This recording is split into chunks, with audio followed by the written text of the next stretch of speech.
I'm Angel with FleeceFun.com. Today I'm going to show you how to make a cute Red Riding Hood cape, perfect for going to grandmother's house in. For this project you will need the following.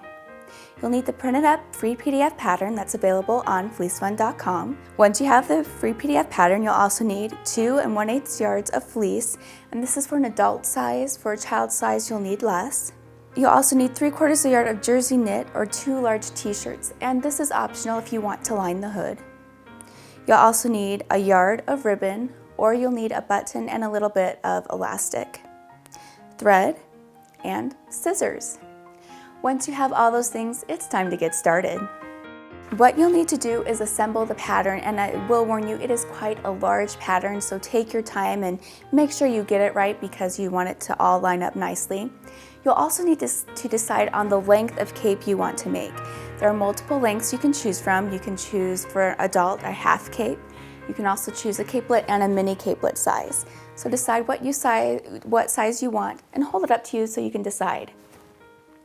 Once you've done that, you're going to lay it on the fabric. So you're going to double up your fabric.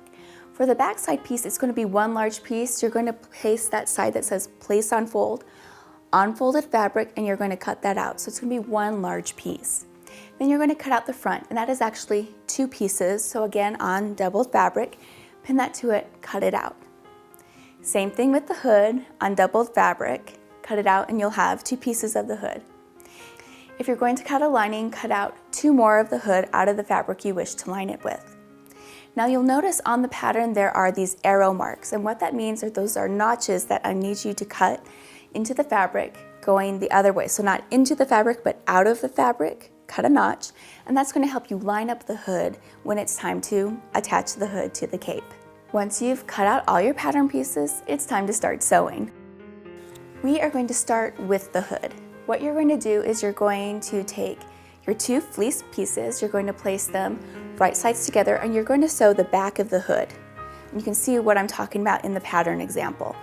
You're going to sew along the back of the hood, set that aside. If you're making a lining, you're going to sew that the same way.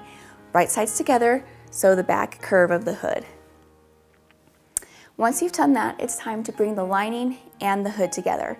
Now, if you have decided not to line the hood, that's okay. What you're going to do is you're just going to turn the end of the hood under 1/2 inch, pin it, and then sew it down using a zigzag stitch. If you're going to have the hood lined, what you're going to do is you're going to place the right sides together. So you're going to place the lining with the right side sticking out and the hood with the right side facing in together. Then what you're going to do is using a 1/2 inch seam allowance and a straight stitch, sew along the front of the hood all the way around point to point. Once you've done that, you're going to turn it right side out. So now the lining is on the inside and the right side of the hood is on the outside, and you've made your hood. Set that aside, it's time to get to the cape. Now it's time to take the back of the cape and connect it to the front of the cape. So you're going to take the back of your cape and one of your front cape pieces, you're going to make sure that it's the right side that needs to go to each side of the cape, and you can do that by kind of lining up the pattern. What it's going to do is it's going to make a V at the very top, and that's going to be the shoulder seam. We're going to sew that in a minute, and then you're going to sew along the side seam.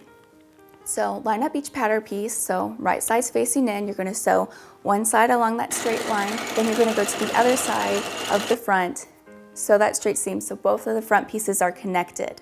Okay, you see what I'm talking about in the pattern example. Once you've done that, it's time to sew the shoulder seams. So what you're going to do is you're just going to pin those V's, you're going to pin them close together and then sew them together using a 1/2 inch seam allowance. And then you have your shoulders and your side seams. Now it's time to bring it all together. Taking the hood piece that you have and taking your cape piece, you know all those notches I had you cut out earlier? Well, now they're going to line up. So with right sides together, and that's right sides of fleece together, the lining is going to be right side out, but the right sides of the fleece need to be together. You're going to line up your notches all the way around the top of that cape, and you're going to pin it. Once you've done that, you're going to sew using a 1/2 inch seam allowance, and you're going to take your time because it is a lot of fabric all the way around that edge there. And that's all you have to do to attach the hood to the cape. All right, one last step. Once you've attached the hood to the cape, there are a couple of different options for you. Now, when it comes to costume pieces, I kind of have a different attitude, which is they don't have to be finished perfectly. They really don't. As a matter of fact, it's an awful lot of work for a piece that's only going to be worn once or twice. So I don't think you have to finish the edges to around the cape. You can if you want to, but I don't think it's necessary. After all, that is the joy of fleece. You don't have to finish the edges. So what you can do to make your enclosure is you can just sew 2 pieces of ribbon to either side that you can just tie into a cute bow. Or if you want, you can make a little loop of elastic, sew it to one side, sew a button to the other to make a more masculine enclosure or just something different. That's it, you're finished. You have a great cape that works for a Halloween costume for this year and for many years to come. For more great patterns and tutorials, please check out my website, fleecefun.com. All my patterns and tutorials are free. You might also like the Halloween hat pack tutorial, a bunch of cute character hats that look great on little kids, perfect for trick-or-treating out in cold weather. You might also like the mini top hat pattern. All you need is this mini top hat and a little black dress, and you are good to go for your costume. Have a great day, and remember, velvet is pretentious, fleece is fun.